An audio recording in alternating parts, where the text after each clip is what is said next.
No dia em que a invasão da Ucrânia pela Rússia completou um mês, a OTAN promoveu hoje uma cúpula extraordinária para discutir a crise no leste europeu. Líderes de várias partes do mundo se reuniram em Bruxelas, na Bélgica, entre eles Joe Biden, dos Estados Unidos, Emmanuel Macron, da França e Olaf Scholz, da Alemanha. Como a gente adiantou aqui que iria acontecer, os países anunciaram novas sanções contra a Rússia. O governo americano, por exemplo, aprovou um pacote. Casa Branca congelou os bens de 328 parlamentares russos, do diretor do maior banco do país, da Rússia, e de dezenas de fabricantes de armas e equipamentos de defesa de Moscou.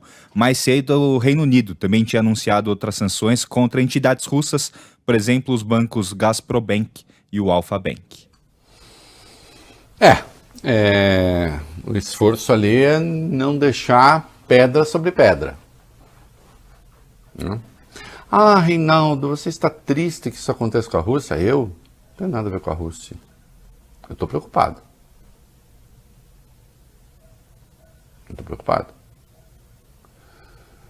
Se o país... A Rússia é uma federação cheia de contradições e problemas. E cheia de ogivas. Eu acho irresponsável, do ponto de vista da segurança, levar a situação a esse extremo.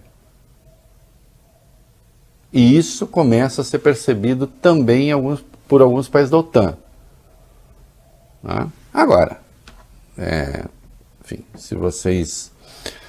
Assim, aqueles que já estão... delendo da Rússia... A Rússia tem de ser destruída e é esse o caminho? Eu digo, não é esse o caminho. Eu acho que as coisas estão ficando muito ruins. Mas, hoje o mundo tem um pensador. Chama-se Volodymyr Zelensky. Vai lá. E justamente o presidente ucraniano foi um dos que discursaram na cúpula extraordinária da OTAN e voltou a pedir armas, voltou a pedir mais ajuda militar sem restrições. Segundo Zelensky, a organização tem pelo menos 20 mil tanques à disposição e poderia enviar pelo menos 1% de todo esse arsenal. Ele disse o seguinte: vocês poderiam nos dar 1% de todos os seus aviões, 1% dos seus tanques, 1%. A aliança pode mais uma vez impedir a morte de ucranianos devido aos ataques russos, dando-nos todas as armas que necessitamos. A pior coisa durante a guerra é não ter respostas claras aos pedidos de ajuda. Bom, a OTAN está lá, então vamos ver o que... E aí, o que a OTAN está falando, vai? Ver a resposta da OTAN não foi exatamente a que o Zelensky queria. A Aliança Militar confirmou que vai ampliar o número de soldados no leste europeu e vai reforçar os sistemas de defesa apenas da Ucrânia. Havia expectativa de uma ajuda militar mais substancial, mas a OTAN recuou disso. O secretário-geral do grupo, Jens Stoltenberg, também moderou o discurso e disse que a OTAN tem a responsabilidade de assegurar que o conflito não escale. Ele também reiterou que não pretende entrar diretamente com tropas em solo ucraniano. Olha, gente, ontem eu comentei aqui, o Stoltenberg falou, vocês se lembram, como se fosse chefe de Estado, de igual para igual, enfiando o dedo no nariz do Jinping, do presidente chinês, do Xi Jinping, advertindo para não auxiliar a Rússia. Enfim, como um lado virou monopolista do bem e outro lado virou monopolista do mal, na cabeça dos tolos, então tudo aquilo que os supostos monopolistas do bem fizerem estaria automaticamente justificado contra os monopolistas do mal, ainda que isso possa representar gravíssimos sortilégios para toda a humanidade. E nós estamos vivendo uma situação assim. Essa história que quem está falando em conflito nuclear é só a Rússia. Não é verdade que seja só a Rússia falar de conflito nuclear.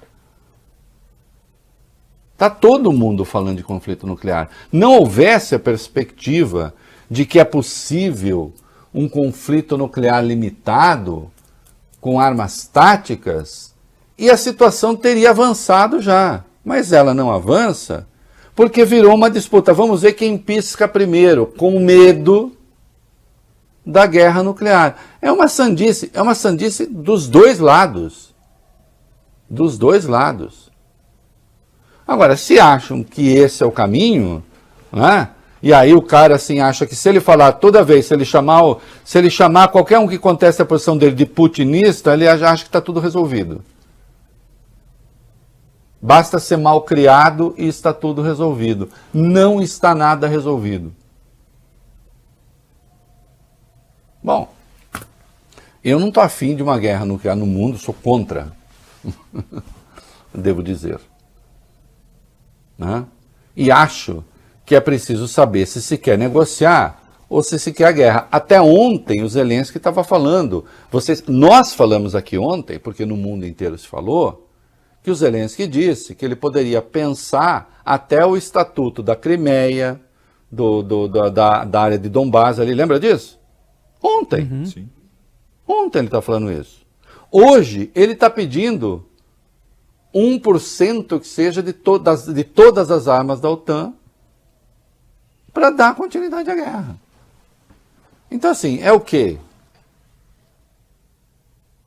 Não? Ah, sim, eu acho do Putin tudo que as pessoas tiverem de ruim sobre o Putin, eu concordo. Tá? Que fique claro. Desrespeitou a regra, invadiu, tudo verdadeiro. Agora, eu também não concordo com um governo que amarra as pessoas em poste. Eu não concordo com um governo que seja parceiro do batalhão Azov, que é um batalhão neonazista. Não é um batalhão irrelevante, como alguns tentam fazer crer. Fica parecendo que se você tirar da Ucrânia as coisas ruins, então aí o mundo muda. Não muda. Um governo que transformou todos os homens de 18 a 60 anos obrigatoriamente em soldados. E isso, em muitos aspectos, corresponde a transformá-los em escudos humanos. Então não vem com história. Eu consigo conviver com realidades complexas, já disse. Inclusive as ruins. Não? E mais o que vai representar para o mundo também, porque vem fome por aí.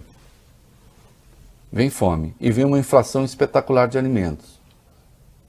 Pode esperar. ONU e Rússia. A Assembleia Geral da ONU aprovou hoje uma resolução que responsabiliza a Rússia pela crise humanitária no leste europeu. O texto pede também um cessar-fogo imediato.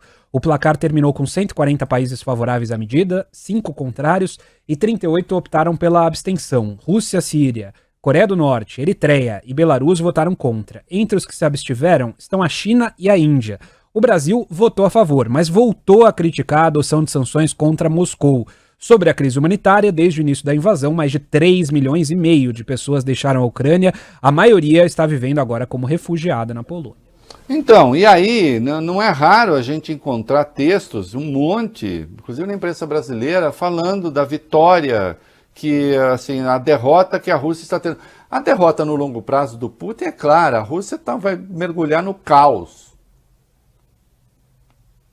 Mas no terreno militar você tem uma tragédia humanitária em curso. Essa que é a verdade. E sim, a questão nuclear voltou à mesa.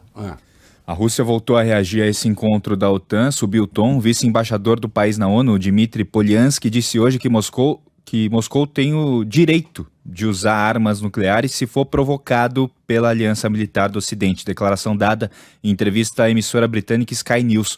Polyansky, que é um dos principais diplomatas da Rússia no exterior, afirmou o seguinte, aspas, se a Rússia for provocada pela OTAN, se a Rússia for atacada pela OTAN, por que não? Somos uma potência militar. Não acho que seja a coisa certa a dizer, mas também não é a coisa certa ameaçar a Rússia e tentar interferir. Então, quando você está lidando com uma potência nuclear, é claro, você tem que calcular todos os possíveis resultados do seu comportamento. Bom, eu diria o seguinte, né? A Rússia é uma potência nuclear. E você tem hoje gente na OTAN falando em intervenção para valer. Por exemplo, o governo da Polônia. Se houver intervenção, o que vocês acham que vai acontecer? Mas isso desde o primeiro dia, e o risco está só aumentando. Né? Mas Sim, tudo culpa só do lobo mau. Né? Não, o lobo mau tem culpa, ele é lobo mau. Coloca isso na cabeça, ele é lobo mau. Se o Chapeuzinho Vermelho der mole, babau.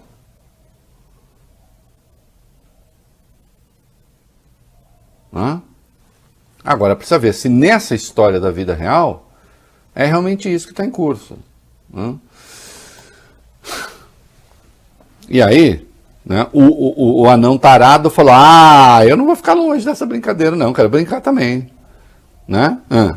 A reunião da OTAN causou reflexos na Coreia do Norte. O regime de Kim Jong-un promoveu hoje o maior teste já feito com míssil nuclear intercontinental. O último exercício desse tipo havia sido feito em 2017, 5 anos atrás. Os sul-coreanos acompanharam e agora condenaram os testes. Segundo eles, os resultados foram impressionantes. O míssil voou por 71 minutos, 1 hora e 11 minutos, a uma altitude de até 6.200 quilômetros, percorrendo uma distância de mais de 1.000 quilômetros e caindo na sequência no mar próximo ao Japão. Se utilizasse uma trajetória normal, a arma poderia atingir cidades na costa oeste americana.